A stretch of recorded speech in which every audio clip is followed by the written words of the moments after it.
തെന്നിന്ത്യൻ പ്രേക്ഷകർക്ക് ഏറെ പ്രിയപ്പെട്ട താരദമ്പതികൾ തന്നെയാണ് അജിത്തും ശാലിനിയും എന്ന് പറയുന്നത്. മലയാള സിനിമയിലായിരുന്നു ആദ്യം ശാലിനി ഏറ്റവും കൂടുതൽ ശ്രദ്ധിക്കപ്പെട്ടത്. പിന്നീട് തമിഴിലേക്ക് പോയ ശാലിനി അവിടെ വച്ചാണ് അജിത്തുമായി പ്രണയത്തിലാകുന്നതും ഇരുവരും വിവാഹം കഴിക്കുന്നതും. വിവാഹശേഷം അഭിനയ രംഗത്തു നിന്നും ശാലിനി പൂർണ്ണമായും തന്നെ വിട്ടുനിൽക്കുകയാണ് എന്ന് പറയാം. അതേസമയം അജിത്ത് അഭിനയത്തിൽ ഇപ്പോഴും സജീവമാണ്.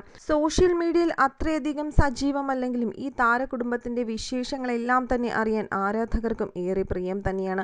പലപ്പോഴും ഇവരുടെ സുഹൃത്തുക്കളുടെയും ബന്ധുക്കളുടെയും ഒക്കെ പേജുകളിലൂടെയും ഫാൻസ് പേജുകളിലൂടെയുമാണ് ഇവരുടെ വിശേഷങ്ങളൊക്കെ പുറത്തു വരുന്നത്.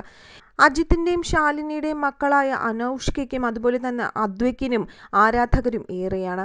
ഇപ്പോഴിതാ ശാലിനിക്കും ശാലിനിയുടെ അനിയത്തിയും നടിയുമായ ശ്യാമിലിക്കുമൊപ്പമുള്ള അനൗഷ്കയുടെ ഏറ്റവും പുതിയ ചിത്രങ്ങളാണ് സോഷ്യൽ മീഡിയയിൽ വൈറലാകുന്നത്. പഴയതുപോലെ കൊച്ചുകുട്ടിയല്ല, അനൗഷ്ക ഇപ്പോൾ വലിയ കുട്ടിയായിരിക്കുന്നു.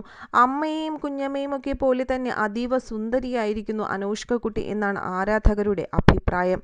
വലിയ കുട്ടിയായി അമ്മയ്ക്കും ചെറിയമ്മയ്ക്കും ഒപ്പം നിൽക്കുന്ന അനൗഷ്കയുടെ ചിത്രങ്ങൾ അജിത്തിൻ്റെ ഫാൻസ് പേജുകളിലൂടെയാണ് സോഷ്യൽ മീഡിയയിൽ ഇപ്പോൾ ആഘോഷമായി മാറിയിരിക്കുന്നത്. നിരവധി ആരാധകരാണ് ചിത്രങ്ങൾക്ക് താഴെ കമന്റുകളും ലൈക്കുകളുമായി എത്തിയിരിക്കുന്നത്. കുറച്ച് ദിവസങ്ങൾക്ക് മുൻപേ തന്നെ മകനായ, അതായത് അജിത്തിൻ്റെയും ശാലിനിയുടെയും മകനായ അദ്വൈക്കിൻ്റെ പിറന്നാൾ ആഘോഷങ്ങൾക്കിടയിലെ ചിത്രങ്ങളും സോഷ്യൽ മീഡിയയിൽ സജീവമായി മാറിയിരുന്നു. ശാലിനിയുടെയും അജിത്തിൻ്റെയും സഹോദരനാണ് അന്ന് ഈ ചിത്രങ്ങളെല്ലാം തന്നെ പങ്കുവച്ചുകൊണ്ട് രംഗത്തെത്തിയതും. വല്ലപ്പോഴുമാണ് ഈ ഒരു താരകുടുംബത്തിൻ്റെ ചിത്രങ്ങളും വിശേഷങ്ങളും ഒക്കെ ആരാധകർക്ക് മുൻപിലേക്ക് എത്തുന്നത്. അത്രയും അധികം സജീവമല്ലാത്ത ഈ താരദമ്പതികൾ സോഷ്യൽ മീഡിയയിൽ ഒന്നും തന്നെ ഇവരുടെ മക്കളെയും സോഷ്യൽ മീഡിയയിൽ ഒന്നും തന്നെ കാണാറില്ല. അമ്മയെപ്പോലെ ഇനി എന്നാണ് അനൗഷ്ക കുട്ടി സിനിമയിലേക്ക് എന്നാണ് ഇപ്പോൾ ആരാധകർ അന്വേഷിച്ചു കൊണ്ടിരിക്കുന്നത്.